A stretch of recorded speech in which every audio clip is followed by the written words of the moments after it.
नमस्कार दोस्तों, मैं ईश्वर सिंह यादव आपके लिए लेके आया हूँ एक नई कहानी। और रियल कहानी है जो अभी तक बीती है, उस कहानी का अब तक का हम आपको हाल बयां करने वाले हैं। हिंदुस्तान एक ऐसे दौर से गुजर रहा है जहाँ बार बार आतंकवादी हमले हो रहे हैं और देश के गद्दार पकड़े जा रहे हैं। हमारे बीच, लोगों के बीच में रहने वाले इन देश के गद्दारों में से कुछ को पुलिस ने अभी हाल ही में अरेस्ट किया है, जिससे पानीपत से, सोनीपत से और हरियाणा के एक हिसार से एक ज्योति नाम की यूट्यूबर है जो ट्रेलिंग व्लॉग बनाती है, उसको भी गिरफ्तार किया गया है। इन पे आरोप है कि इन्होंने देश के साथ गद्दारी की और पाकिस्तान की आईसी एजेंसी है ISI, उसके साथ इनकी साठगांठ है। कहानी की शुरुआत करते हैं कुछ इस तरह से। ये बात है आज से एक साल पहले की। 23 मार्च सन 2024 को एक दिल्ली में पाकिस्तान का जो दूतावास है उसमें कार्यक्रम का आयोजन किया जाता है, जो उनकी इख्तियार पार्टी होती है। उस पार्टी में एम्बेसी के लोगों को बुलाया जाता है जो वहाँ पर दिल्ली में स्थित है, और वहाँ दुनिया भर के एम्बेसी है, जहाँ अलग अलग देश के एम्बेसी है। वहाँ के ऑफिसरों को काट दिया जाता है और उस इख्तियार पार्टी में पाकिस्तान दूतावास में एक पार्टी का आयोजन किया जाता है और सभी गेस्टों को बुलाया जाता है। लेकिन उसमें से एक कार्ड निकल के हरियाणा के हिसार तो पहुंच जाता है, और जिसके नाम से वो कार्ड जाता है, जिसका नाम होता है ज्योति मल्होत्रा, को भी उस पार्टी में बुलाया जाता है। आखिर ऐसा क्या था ज्योति मल्होत्रा में जो पाकिस्तान के एम्बेसी से उसको कार्ड जाता है, उसको बुलाया जाता है, और जैसे ही वो एम्बेसी में आती है तो उसका वेलकम किया जाता है और वेलकम करके उसको अंदर ले जाया जाता है। और ये सारी बातें उसने अपने वीडियो में ही दिखाई थी कि किस तरह से उसका वेलकम किया गया। और वेलकम करने के बाद उसको एम्बेसी में लेके जाता है और सभी अधिकारियों से परिचित करवाया जाता है। आखिर ऐसा क्या था ज्योति मल्होत्रा में कि पाकिस्तान के उच्चायोग द्वारा आयोजित पार्टी में उसको बुलाया जाता है, उसका वेलकम किया जाता है, उसको अधिकारियों से मुलाकात की जाती है। और ज्योति मल्होत्रा एक ट्रेवलिंग ब्लॉगिंग चैनल है उसका, वो ट्रेवलिंग के वीडियो बनाती है और वो अपने यहाँ उच्चायोग में जाने का एक वीडियो बनाती है जहाँ पे लोगों को अक्सर वीडियो बनाने के लिए मना किया जाता है। प्रतिबंधित क्षेत्र है जहाँ पे वीडियोग्राफी करना मना है, और वो अपने सोशल अकाउंट पे एक वीडियो बना करके उच्चायोग द्वारा कि किस तरह से उसे बुलाया गया, किस तरह से उसको वेलकम किया गया, ये सारी बातें वो अपने वीडियो के द्वारा अपलोड कर देती है। पाकिस्तान दूतावास का एक कर्मचारी होता है जिसका नाम दानिश होता है, वो उसका वेलकम करता है और वेलकम करके उसको अंदर लेके जाता है। उसकी बहुत अच्छी तरह से आवभगत की जाती है, और इसी आवभगत के चलते कुछ दिनों बाद में वो वापस आती है और वीडियो अपने सोशल यूट्यूब चैनल पे डाउनलोड कर देती है। उसके कुछ दिनों बाद समय बीतता है और सन 2025 आ जाता है। फिर एक दूतावास में पार्टी होती है, पार्टी के दौरान फिर उसको बुलाया जाता है, और उस पार्टी में भी दानिश जो होता है कर्मचारी दूतावास का, वो उसके आवभगत में लगा होता है। आखिर ऐसा क्या था इस यूट्यूबर में कि उसके पीछे पाकिस्तान का उच्चायोग इस तरह से आवभगत में लगा हुआ है कि उसके वेलकम के लिए ऑफिसरों से उसकी जानकारी करवाना, कुछ इस तरह की हरकत से वो एजेंसियों की नज़रों में आ जाती है कि ये लड़की आखिरकार उच्चायोग से इसका क्या संपर्क है। ना उसके पास कोई मीडिया कार्ड है, ना किसी अधिकारी का रिलेटेड कार्ड है, और क्यों पाकिस्तान उच्चायोग उसकी बार बार उसका वेलकम करता है। आखिर क्यों मेहरबान था पाकिस्तान इस ज्योति नाम की यूट्यूबर महिला पे, और क्यों बार बार उसको पार्टियों में बुलाया जाता था, और क्यों दानिश जो लड़का था, जो कर्मचारी था उच्चायोग का, वो बार बार उसका क्यों वेलकम कर रहा था। आखिर क्या रिश्ता था पाकिस्तान से उसका। आज हम सुनाने जा रहे हैं ज्योति मल्होत्रा यूट्यूबर की कहानी। आखिरकार क्या है कहानी, सच्ची की रियल कहानी हम सुनाने जा रहे हैं। और कहानी शुरुआत करते हैं हिसार से। हिसार में एक उग्रसेन कॉलोनी है, उसमें एक 50 गज का प्लॉट है जिसमें एक परिवार रहा करता था। और उस परिवार में ज्योति के जो पिता थे वो कारपेंटर का काम किया करते थे। वो मेहनत मजदूरी करके कारपेंटिंग का काम किया करते थे, लेकिन उनके माता पिता की आपस में बनती नहीं थी। इसी के चलते इन दोनों में तलाक हो जाता है। 13 साल की ज्योति अपने पिता के साथ रहने का फैसला करती है और पिता के साथ रहते हुए वो पढ़ाई करती है और दिल्ली में आकर के वो नौकरी करने लगती है पढ़ाई पूरी करने के बाद।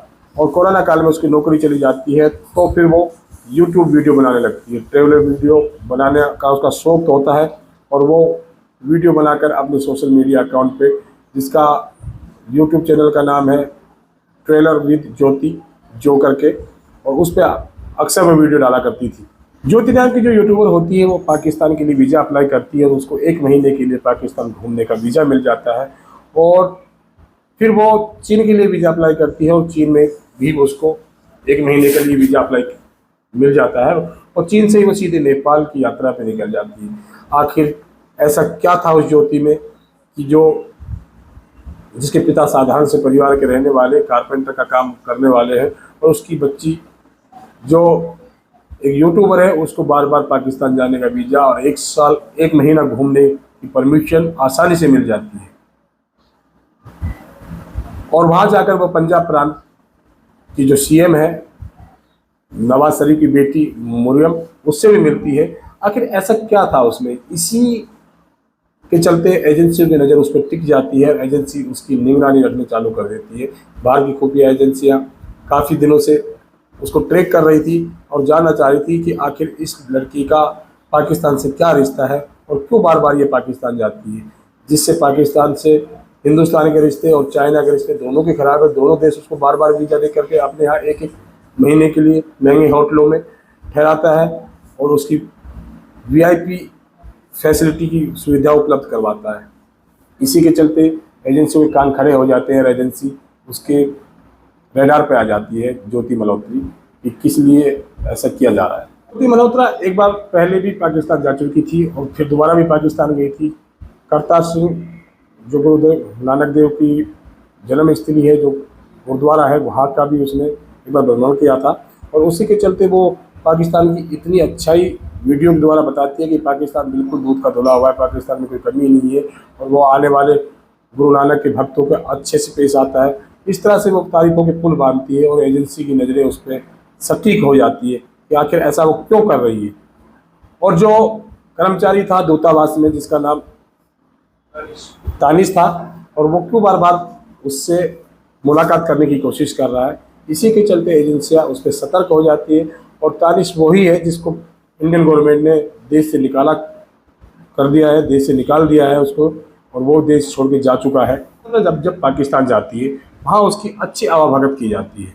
तो तानिश होता है तो वो एक वहाँ के मुस्लिम से उसका संपर्क करवा देता है, जो उसका पूरा ख्याल रखता है। उसके लिए होटल की व्यवस्था, खाने पीने और रहने की सारी व्यवस्था की जाती है। उसकी मेहमानों के द्वारा उसकी आवाभगत की जाती है, आखिर खातिर की जाती है। वैसे भी हिंदुस्तानी को पाकिस्तान का वीज़ा मिलने में बड़ी दिक्कत होती है। काफ़ी इंतजार के बाद वीज़ा अप्लाई किया जाता है, वीज़ा अप्लाई होने के बाद परमिशन नहीं मिलती, लेकिन इस लड़की का 2 बार वीज़ा वहाँ लग जाता है, चीन का भी वीज़ा लग जाता है, और बार बार वो पाकिस्तान को आखिरकार ऐसी क्या सूचनाएं देती थी और ये कैसे देश की गद्दार बन गई, यही इस वीडियो में हम बताने का प्रयास आपको कर रहे हैं कि ऐसे गद्दारों के लिए देश में जगह नहीं होनी चाहिए।